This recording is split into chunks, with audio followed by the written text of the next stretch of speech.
Well, we are back again for episode number 2 of the Health and Wealth Women series. And today we are going to talk about a very important and very timely topic for one of your 2 hosts. Certainly not me. I am done having children. But today we are going to be talking about planning for a baby. And Megan, this is your show.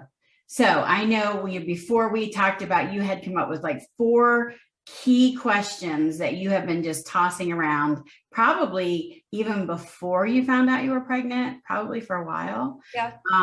But I'm going to just kind of start it off by saying that, planning for a baby is just not easy. And sometimes people don't have the opportunity to plan for a baby. Sometimes it's just more of a, hello, we're going to have a baby kind of thing.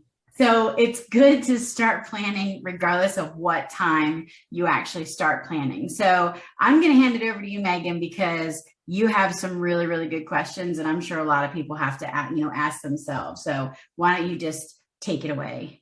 Absolutely. Thanks, Jennifer. And hi, everybody again. I hope you enjoyed the first introductory episode, and we look forward to continuing to do these. And like Jennifer said, there's so many questions that come up when you find out you're pregnant. Things that I've probably thought about in the past, but maybe not necessarily considered in such detail. One of those, the first topic that I want to go over and kind of question that I had was, should I reduce my expenses in the expectation of my baby's arrival? And how should I do that? So, after the excitement and the joy of finding out we were expecting kind of wore off, not that it ever really wears off, I guess, but once that all kind of sunk in, me and my significant other were able to kind of sit down and immediately consider, what are we spending on now that we don't necessarily need to be, and where can we start to save? What are our weekly, our monthly expenses compared to our wants? And honestly, the first trimester, we really didn't have to consider a lot as far as saving went, because I was too tired and sick to want to go anywhere. So as far as going out to eat and spending time with friends and stuff, we saved so much money, and that alone made a huge difference on our bank accounts. It was crazy. You don't realize how much you spend on those types of things until something like that comes along. But really just kind of sitting down and creating a list. I think this is a question that a lot of people will consider when they become pregnant. Before the baby comes, we really need to consider how we can reduce spending, and how can we do that? Let's make sure we do this before the baby comes. And you keep saying that, and then before you know it, the baby's here. So I think it's important to start creating that list before that time approaches. And so we did. So, some of those things we're considering what our spending on remodeling our home would be. What are we going to allow for that? So we purchased our house about 1.5 years ago now, and we've done a lot of things to it already. We redid the siding, the roofing, the floors, and so all really big projects. And it's something we're going to continue to do. It was, the whole reason we bought an older home, but we want to determine now, what should we budget for, and what do we need to have done before the baby comes, and what can we maybe afford to hold off, until a little after the baby is here. So just ways to budget in that aspect. Second thing, which is huge and I think important for everybody, is what do we need to set aside for our needs? So the mortgage, utilities, doctor visits. Are we going to start a savings account now for the baby? And if so, what amount is that going to be? What are we putting into that? So those absolute needs that you have to pay for and cover, and just having that listed out so that you know what your monthly budget is, and from there, where can we cut back on spending? So after we pay for the things we have to, going out to eat again, are we going to cut back on that? Maybe once a week, once every other week, whatever that looks like. It'll be different for everybody. Going to shows, concerts, material items. So for me, I need to stop shopping, which I think that was more of a conversation. Make up in the second trimester what you weren't doing in the first trimester. Exactly. So just really, putting together a list of where you can start to save and reduce in those expenses. And I think it's important to sit down and have that conversation. And if you're a single mother and expecting and you don't have a significant other, having that conversation maybe with, a mom or a friend that's been through it, or somebody that might have a good understanding of what that looks like and how that helps them. Even I talk to my girlfriends now that have been through it. So I think that is probably the number one important topic and question that we as expecting mothers need to go over and make sure we have a plan in place. Well, and you hit on so many great points with that, because, thank goodness you got a house, you got a bigger house, you moved into a bigger place now that you can literally grow into with your family. But really just sitting back and, going from just you and your partner now into, there's going to be 3 of us, plus Mac, but you have to keep them. But, it's just like, what can we now just put off? It's not where you want to stop living your life. No. You want to still be able, you're young and there's a lot of great things that you want to do, but there are things that you can eliminate just for the period of time. And, when I sit down and I work with people on budgets all the time, they don't realize how much money they're spending eating out or entertaining or going to the movies. And, you could sit home with the baby, sit there, get a Netflix, get some takeout, and it's like a third of the price of going. And now with COVID happening and everything, they're live streaming movies. And so there's a bunch of different ways that you can still live your life, and just include another, new little person that's coming in. But you're absolutely right. Trying to figure out what it is that you can do. And some people don't even have a budget right now. And I know that that's kind of overwhelming. So if there's anything that you need help as far as budgeting goes, that's something that I focus on too as well. Anybody that's listening that needs help, don't be overwhelmed, but also at the same time, don't sit around and wait till the very last minute to try to figure out how you're going to save for a baby that's going to be here before you know it. So that was a great first question. So why don't you give us the second one that you've been thinking about? Absolutely. Yeah, another one I think that's very important for everyone to consider is childcare. So is this the best option for my child? Am I going to be a stay-at-home parent? What does that look like? It's kind of crazy because I was actually having a conversation with a family member who recently had a baby. Well, she's over a year now, but at close to a year, they started looking at daycare options because up until then, their parents were watching the baby. And, the friend of mine was saying, it's crazy. You should actually probably start looking into childcare now. A lot of places have, they're doing lists and they have waits for people to get enrolled in these different daycares and things. And I'm thinking, this was a couple months ago. So I was only, 2.5 months pregnant or so. And I'm like, I'm going to look now, I'm not having the baby for almost 9 months. And then I'm going to be home with the baby for maternity leave and all of that. So I didn't realize how important it is to actually start considering those things.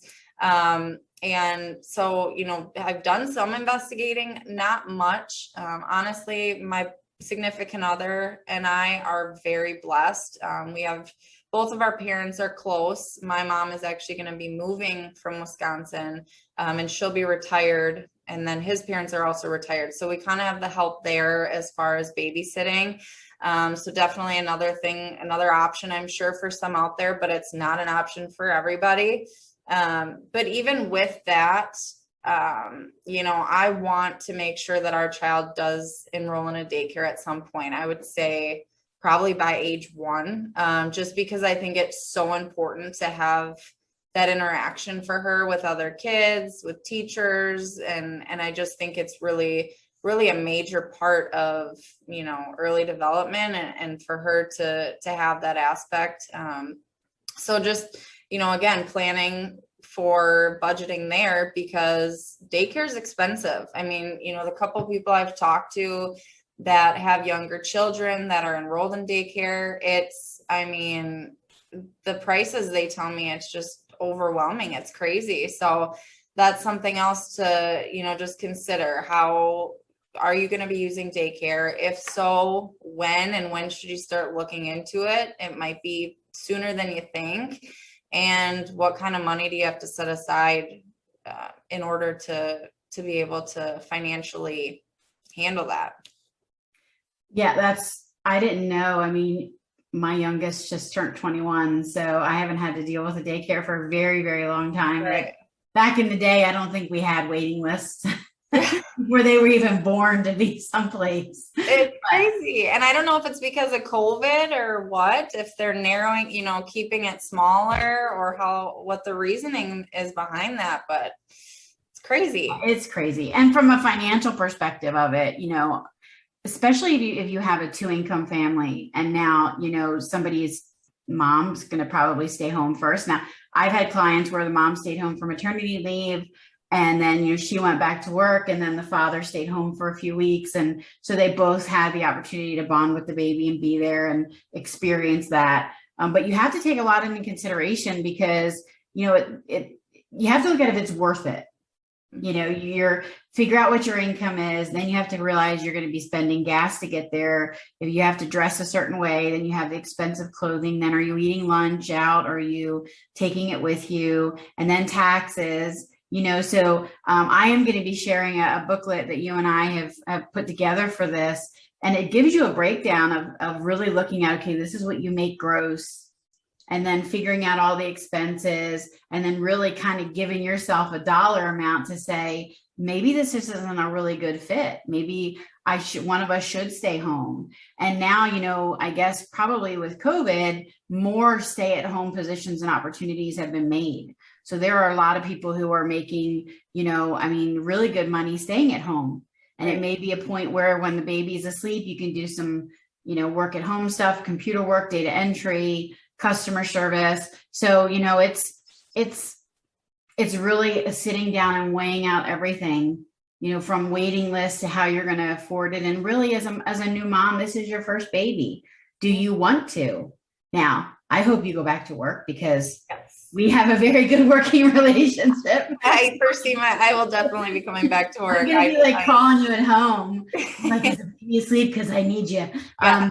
So, you know, it really just is, it's a personal choice, but it's one that you have to kind of weigh out the pros and cons and really then decide what's the best solution financially and for your family.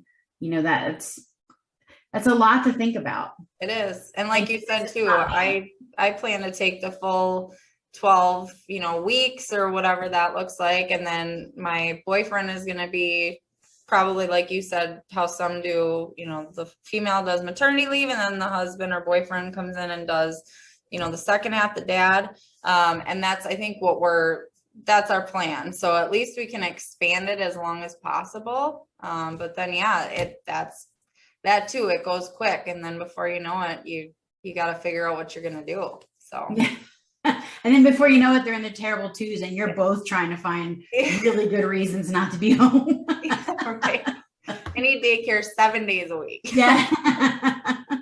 Well, and I know the next question you have, I want to ask you because it's not really one that I thought about. You know, I mean, even though I had my children so long ago, I just assumed this is my doctor. This is where my doctor works. This is where I'm having the baby. But, you know, one of the questions I have is, have I considered alternate locations for delivery? Have I discussed it with my doctor? And what options are out there? So what are your thoughts on that? Yeah. And the reason I brought that up isn't so much for me, wasn't determining locations. I did have one select place that I will be going. I've been going to Women's Health Consultants here in Minneapolis. And I plan to have the baby at the Mother Baby Center through them, through Abbott. And the reason is I was referred to this place by, you know, a family member, a friend who also had their babies with Women's Health Consultants and had nothing but wonderful feedback. But not only is it close to our home, which was a huge consideration. There's free parking, which in Minneapolis is a big deal. So those were kind of the two, selling points for me. Being close is huge because when that time comes, I want to just be able to get there. But also not because of the alternate locations. But the nice thing about this clinic is that I have my one doctor that I have been with since the beginning. But she might not be the doctor that's there when I, go into labor. So the nice thing about this clinic is that you get the opportunity to meet all of the doctors. So, I'll have my preferred doctor for the first visit, maybe the second. And then they might ask me when I'm scheduling for my next checkup, do you mind meeting with so-and-so instead, so that you're comfortable? So you get the chance to kind of meet everybody, even if it's, in a shorter period of time, for some more than others. But I think that's super important because it just makes me feel more comfortable now going into it. And, it was a place that was recommended by family, which I think is always huge. So, that was a big sell for me because it's my first time, going through this. It's terrifying. There's so many questions that I have, so many unknowns, and to be comfortable having kind of familiarity with everybody in the office is just really nice. So that was kind of what I wanted to bring up. And I do think it's important to make sure that you look into this, as soon as you find out. A lot of people have their set doctors, but making sure, insurance is going to cover you where you decide to go and things like that. It's really important.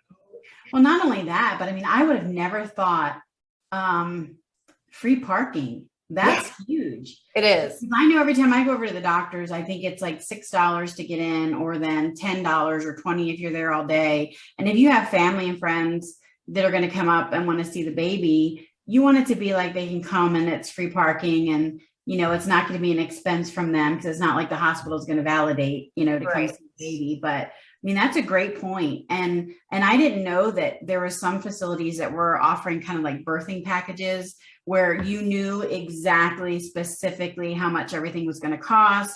Copay outside of it, I know a lot of it you can do with your insurance, but natural birth is about $10,000 without any complications. And then I had 3 C-section babies, and one of them with very severe complications. And, they can be $20,000, $25,000, with a smooth, normal C-section. But there's some different birthing centers that allow you to kind of look at the packages, maybe use a midwife, maybe use a doula, maybe use somebody that is still just as qualified, just as, important, but isn't the same cost as literally using a doctor who's going to be there to. So, I mean, there are so many, I think, newer things that are available. Not saying they weren't available when I was a mom, but it just seems like it's just evolved in a way now that there's so many options, or even having the baby at home. Oh yeah. Like there's so many options. Yeah. Oh yeah. We went through that package in the beginning. I was so overwhelmed. I'm just like, I don't know. You tell me what I'm doing, but yeah, there is a lot of options now. And to have, the support there that, a doctor and staff that'll go through that with you it's huge. That is huge. And, the last question we want to talk about before we wrap up, and it's a really important one, have you discussed that you're going to have a baby with your HR department and maybe your boss? And, what does insurance look like now that you have to, have as coverage, and what type of insurance, as far as life insurance and all that you have to consider for your family? So what are your thoughts on that? Yeah, absolutely. So this is a conversation that I had with my boss and my team pretty much immediately. I'm a planner, so it's just something that, I was curious about. I wanted to know what steps I needed to take, and do I need to start working on, things like that right, at this second. I wanted to know what maternity leave looked like. I'm very blessed to be part of a team that is super supportive and make sure that we're taken care of here. So I wasn't nervous about it going into it. I just didn't really know what to expect.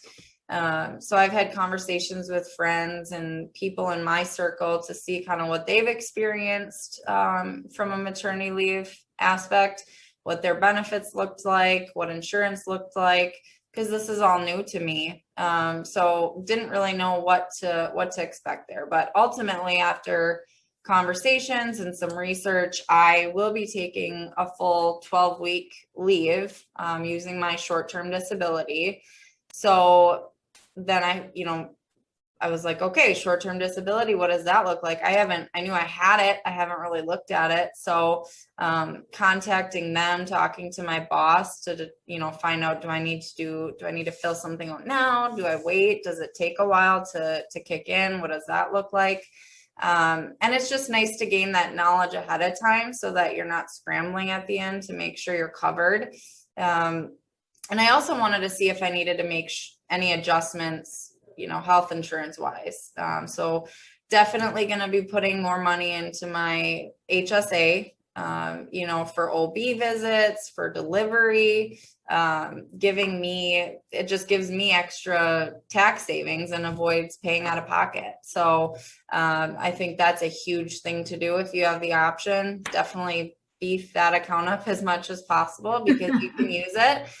And it's been a while since I've hit my deductible, but I certainly will be now. So to have that is going to be definitely nice. So yeah, just making sure those things are kind of all in place and that you're covered from, a health insurance perspective and all of that is, very important. It is. And, I know we're only just kind of hitting like the tip of the iceberg when it really comes to what you have to think about when you're planning for a baby. Like, I totally get it. So what we want to make sure is when we air this, which will be Tuesday, I am going to have a booklet and a worksheet that you can sit down and you can kind of go over your own questions and answer those things. But we want you to know that we're here. We're here to help you from budgeting to insurance to, if you don't know, if you don't have access to short-term disability, if you don't currently have life insurance, if there's any type of questions that you have that Megan may have triggered in your mind, or after you read the booklet, you want to reach out to us, please make sure that you do that. And Megan, thank you so much for giving us your perspective. I know that as things continue to go on, there's going to be more things that you're going to have to think about. I think, you need to go shopping. You need to have a right to go shopping because go to eat once in a while. First trimester. Yes, you definitely need to still enjoy yourself. Don't get me wrong. You absolutely do. It's so important, or you'll drive yourself crazy. But yeah, like Jennifer said, absolutely happy to answer any questions.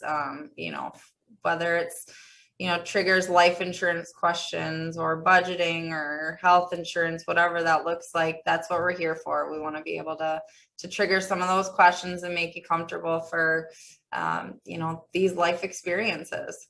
For sure. And I think the next time we come on, we're going to be covering if you're kind of getting ready to get married and you want to have that. I always encourage you to have the money conversations before you get married.